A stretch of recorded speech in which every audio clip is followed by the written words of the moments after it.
Hi, everyone. Welcome to the SAP HR Mavericks Podcast, the podcast where the future of HR meets with the Mavericks who make it happen. We are launching a new series, very exciting for this year. Today we have Ruud van Galen. Welcome, Ruud, to the podcast. Thank you. We are discussing strategic HR. So this topic is the introduction of the new series, as I mentioned. After this one, we will have a deep dive on of a number of topics that are relevant to HR. And today we have the introduction. So as I said, welcome, Ruud. Thank you very much. Nice that you have me here. Yeah. So for those who don't know Ruud, Ruud is our new Managing Director for Worx SAP Solutions, the business unit of SAP at Worx. All right, Ruud, so what about if we talk about the strategic HR and the trends?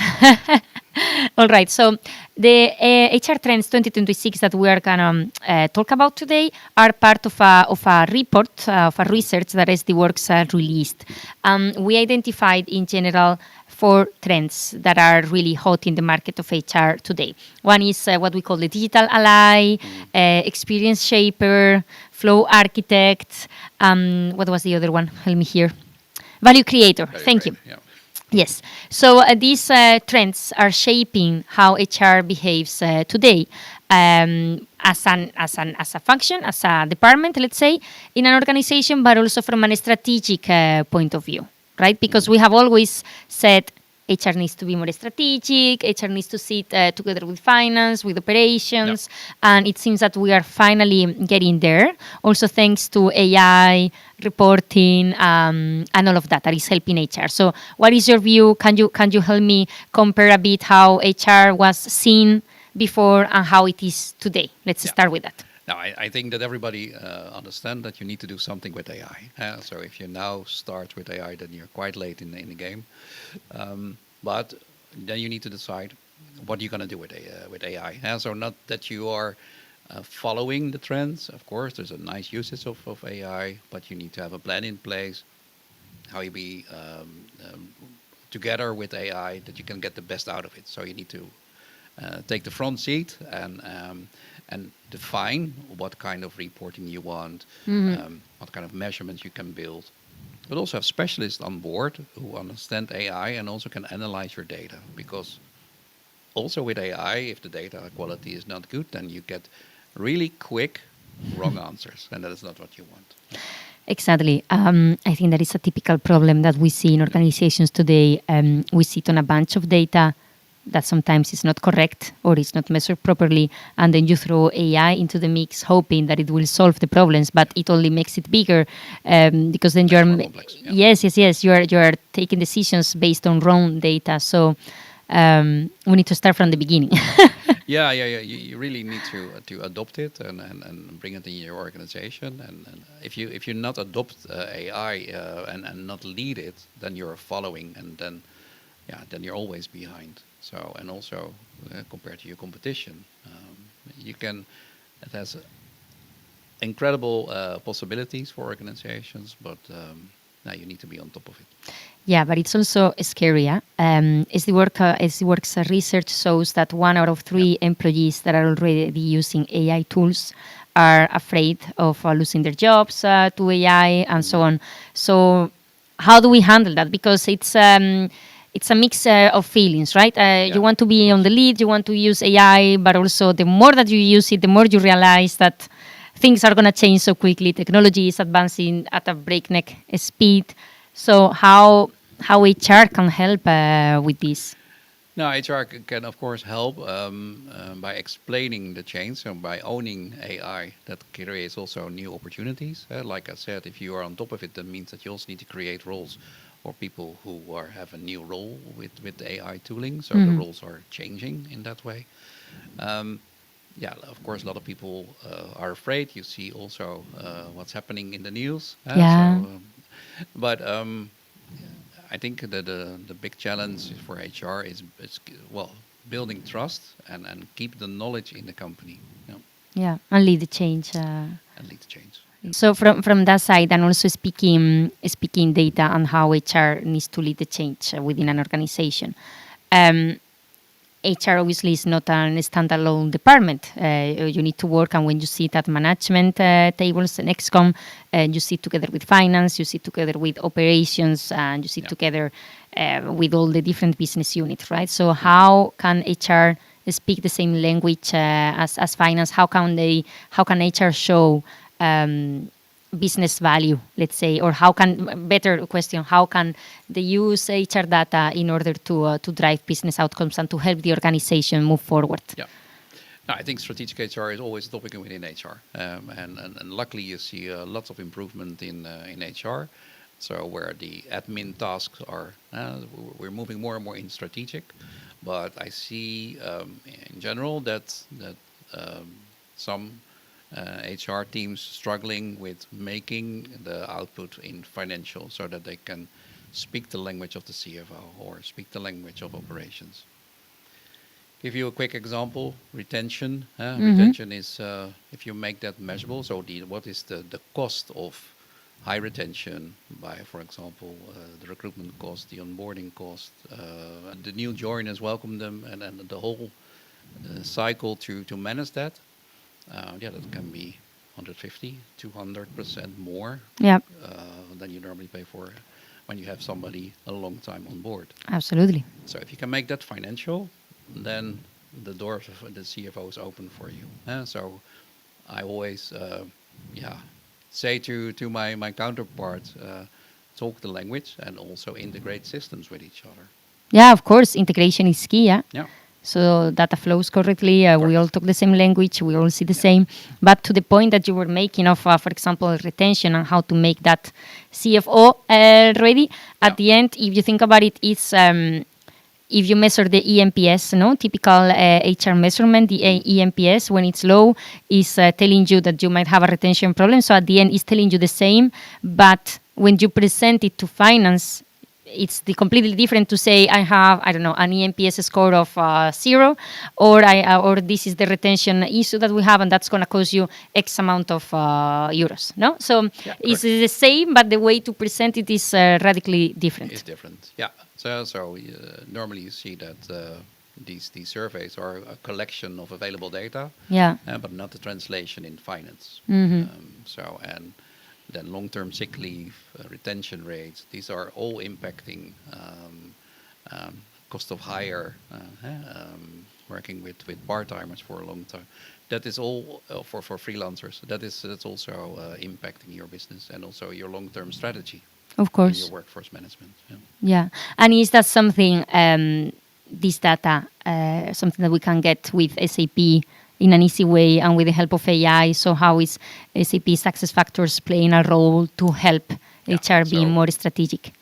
AI is in every solution within SAP at the moment. So and bringing more added value to customers. So and having the data in the cloud that gives more possibilities for customers to combine data and get better reports out of it.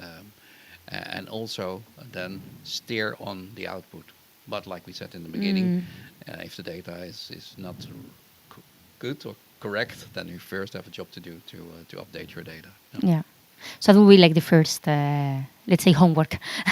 Yeah, there's always some homework. Yeah. So first, get the data right. With AI, it goes really fast. But it is also important that you keep in mind that you also have a workforce to manage.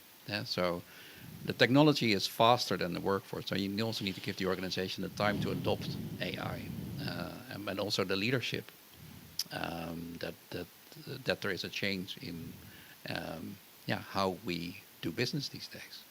It goes so fast that if you follow the traditional way of recruiting, onboarding, then we're already behind these days. It is skills, specific skills of employees, and keeping them in the company. I think that is really key these days. And I see that in general, and technology implementation, a typical SuccessFactors implementation can be so different from one company to the other, depending on how you look at it.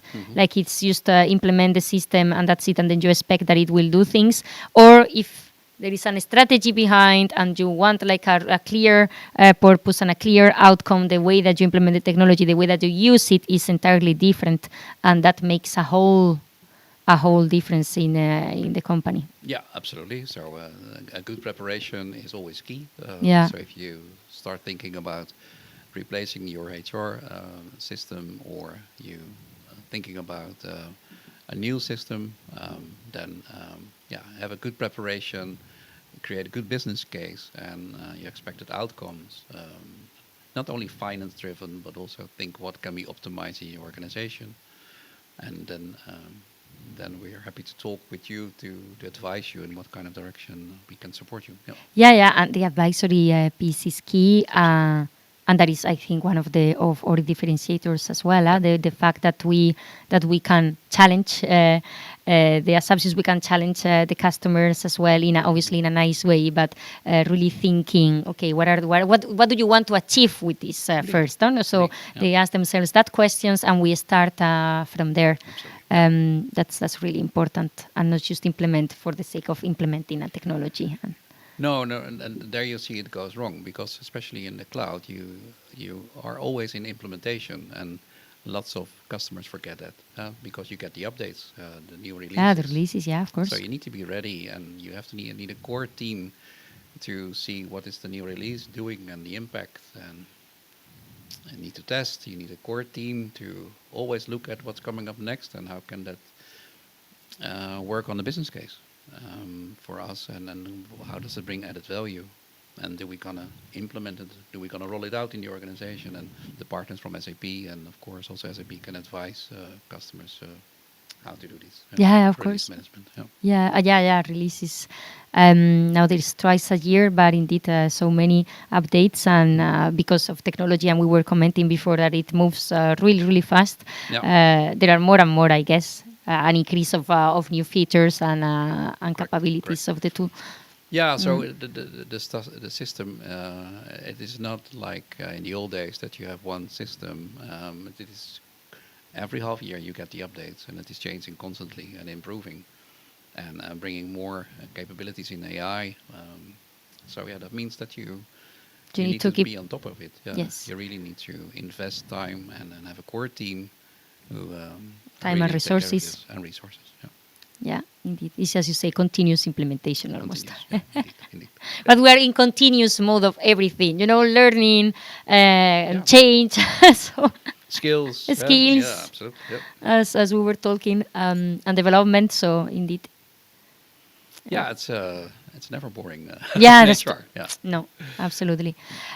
So we discussed the trends briefly. Mm-hmm. I wanted to do a reality check with what you see in the market, because these trends that we mentioned are really from SDWorks research. But what's your view when you talk to customers and different organizations today? Also, your view from SAP reality check on these trends. What do you see as really important today for HR? Yeah, what I want to advise people who are watching this, that please have a look at the report. It's a really good report, very detailed. So good content there. What do I see extra besides what is already in the report is that the population in Europe is getting older. So the knowledge is getting close to retirement. So you need to think about how do I keep specific knowledge. And what I see is more and more that there is a question about, hey, we have specific payroll knowledge, for example. Can we do something with it? And is managed payroll services, so that you outsource the knowledge to providers. I think that is what you see more and more, that companies start to think about, hey, do we still need to have this specific knowledge in the company? And or we can outsource, no? Can we outsource? Yeah, indeed, because as you mentioned, the population is growing older, but we don't always see a replacement with the younger population, because they choose different careers, or there is this gap. There is currently this gap between or really junior and then the experienced. And people. Also in payroll, especially, it takes some time that you understand all the nuances in specific in difficult countries with a lot of legislations, and then it takes some time to indeed. be an expert in payroll as well. Yeah. Payroll is a mystery, honestly, for me. Yeah. It's incredible. It's so complex and it depends. It's super local as Yeah. well. But then when you're running an international organization, you need to have this global view on things and the system connected. So it's everything. It's Correct. the local knowledge, is the integration with other systems, is the yeah. Yeah, and also the taxes, and if you do run multi-country, you have responsibilities as well for that. Then also the reporting to finance. And you see also, it's not a trend, you see that already for a long time, but that payroll teams are sometimes also part of the finance teams, and not HR anymore. That is also what you see. Okay, I didn't know that, but makes sense in a way. Yeah. Background Well, of people with payroll knowledge is yeah. mainly finance background, or Of course, because your financial calculation, educations. taxes, etc. Yeah, that looks finance, but as well from a strategic HR point of view and what we were saying, it gives you very interesting information, the payroll information. I mean, and you can make some decision that is really HR and strategic HR. Yeah. No, I always say for a lot of organizations, it is commodity. It needs to happen, but it is so important that if there are big errors in an organization, then it is front page news. So yes, commodity, but it is also high risk commodity. So. Yeah, that is true. Payroll is the most underrated function within an organization, and everyone takes it for granted. But the minute that it goes wrong, it's a disaster, and it can really cause a bad impact on employee engagement and retention and so on. Because the minute that that's an organization, you do it wrongly, and then you don't pay your employees correctly. That's the fundamental needs to be okay. Yeah. Everybody expects that it is okay. So that's why a lot of companies still have it in-house. Yeah. But given the situation on the job market and also on the population that is closely getting to retirement, you see that companies are looking for other options, and their managed payroll service can be one of these options. Of course. Actually, we will do a dedicated podcast on payroll services. And how to mix it, of course, with SAP, because we are on the SAP world.